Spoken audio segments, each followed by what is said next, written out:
Stupid Piece of Shit is a fan-favorite episode of BoJack Horseman, and for good reason. It's an episode that brings all of BoJack's innermost insecurities to the forefront of the story, and the way those insecurities sabotage his own hopes at happiness and healthy relationships. As BoJack adjusts to having his mother live with him, along with his long-lost daughter, Hollyhock, those insecurities are drudged up, showcased by this incredible, more sketch-like, chaotic animation of his inner thoughts. These drudged-up insecurities overflow into BoJack's day-to-day actions in an unhealthy way, and as BoJack grapples with his own fears and feelings about his own self-worth, he harms those closest to him. The episode begins with BoJack reciting the title of the episode, pointedly aimed at himself. Piece of shit. Stupid piece of shit. As BoJack's own mind eats away at him, it criticizes and judges every single decision that he makes, even something as small as the food he eats. He can't stop himself from hating himself for it. Put that cookie down. Do not eat that cookie. I can't believe you ate that cookie. His inner monologue even starts to criticize itself, piling insecurity on top of insecurity. When Hollyhock asks if she can take his car, he thinks about how he doesn't want her getting her grubby hands on his Tesla, which he then chastises himself for even thinking. She's not grubby, she's your daughter, you piece of garbage. You're a piece of garbage, a real shitty piece of garbage. What BoJack starts to do here is catastrophize every aspect of his own life. Catastrophizing is when you think of the worst possible outcome of a scenario and then expect it to happen. It's a trap a lot of people, including myself, have fallen into, and it's not healthy. And we see BoJack do it countless times over the course of this episode. When Hollyhock asks BoJack if she can use his car to go get milk, he weighs his options and finds the worst outcome of each of them. If Hollyhock goes, he has to spend time alone with his mother, something he refuses to do because of the trauma she inflicted on him while raising him. If he goes to get milk, he expects that Beatrice will poison Hollyhock against him. Over the course of the episode, we see BoJack relive and relitigate the worst things that he's ever done, setting his expectations to match these worst-case scenarios. But the reality is that his own expectations do not always match other people's perceptions. This is illustrated pretty directly when BoJack is with Mr. Peanut Butter. Here's where he catastrophizes what PB might think of him. He knows you're terrible. He's the biggest idiot in the world, and even he knows you're terrible. But when BoJack laments that he's going to BoJack things up with Hollyhock, Mr. Peanut Butter describes exactly how he feels about BoJack. BoJack things up? You mean show up somewhere and be the life of the party? One of the things in this episode that exacerbates BoJack's insecurities even further is the constant presence of his mother, who is actually the source of so many of these insecurities. For his entire life, Beatrice has been abusive and neglectful, hyper-criticizing every single aspect of BoJack's life. We see this over and over again through flashbacks, forcing him to perform the Lollipop song for her friends, telling him that he ruined her when he was incredibly young, showing absolutely no interest or pride in his success as an actor. Beatrice, in general, didn't show much actual interest in BoJack as a person, and this severely affected BoJack's sense of worth. There are countless examples of how Beatrice mistreated BoJack, and some of them are directly referenced through a new development in this episode. As Beatrice battles the early stages of dementia, she starts to believe that this horse baby doll is real and treats it like an actual baby. But to BoJack's dismay, she actually treats this doll with genuine care and love. And some of the ways this care and love is expressed acts as a trigger for BoJack. Isn't this baby well behaved? Hardly ever cries. This has significance in two ways. For Beatrice, we see in Time's Arrow that as a baby, BoJack struggled to sleep through the night, and the crying infuriated her.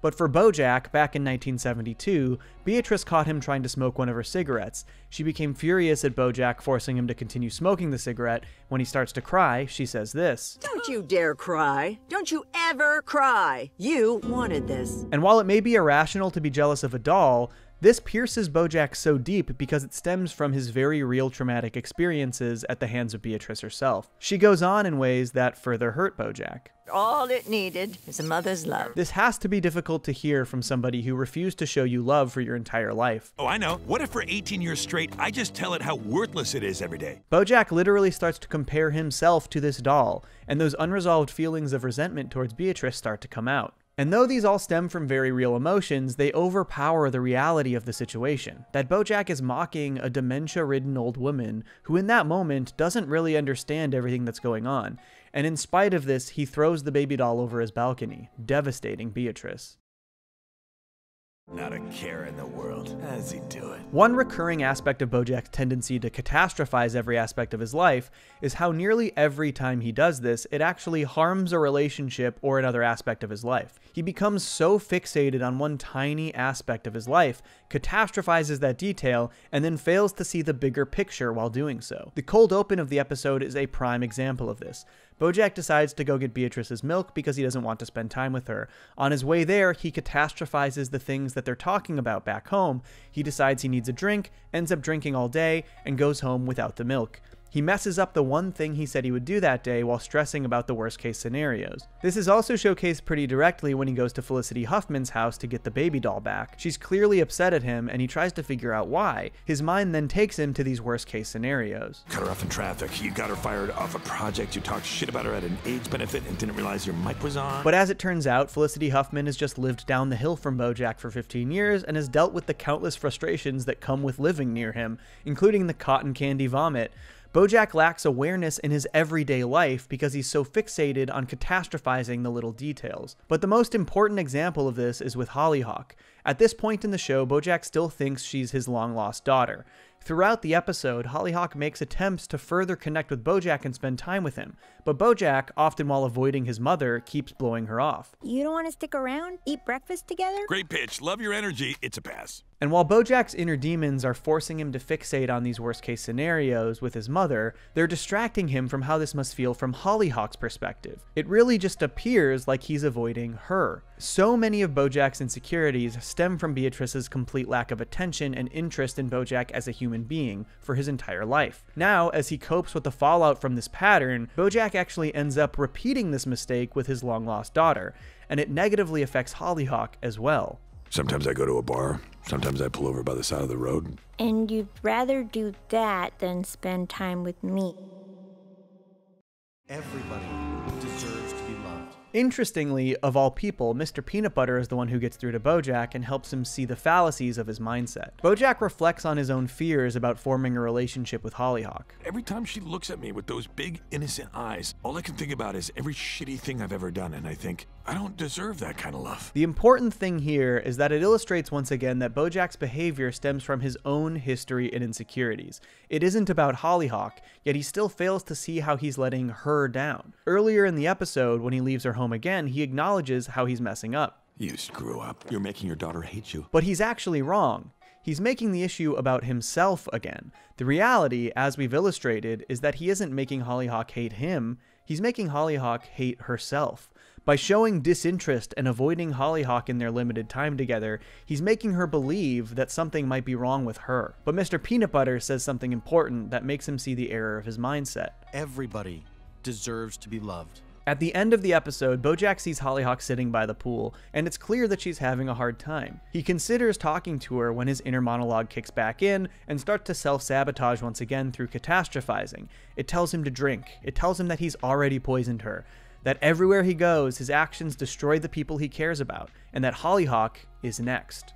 But this time, it's different, because he forces himself to stop catastrophizing and face his fears. In this final scene of the episode, BoJack begins to show Hollyhock the kind of support that he never got. Hollyhock shows that she also has this tendency to catastrophize as she laments the way she's interrupting BoJack's life. I know you didn't ask for this dorky 17-year-old to just show up at your door. Then I'm sorry if I'm annoying, but No, I didn't ask Hollyhock, for... I'm glad you're here. BoJack actually does something here that shows growth and an attempt to break the cycle that he and his mother have perpetuated. While we as an audience know the reasons Beatrice turned out the way she did, she would never admit to BoJack the ways she is broken.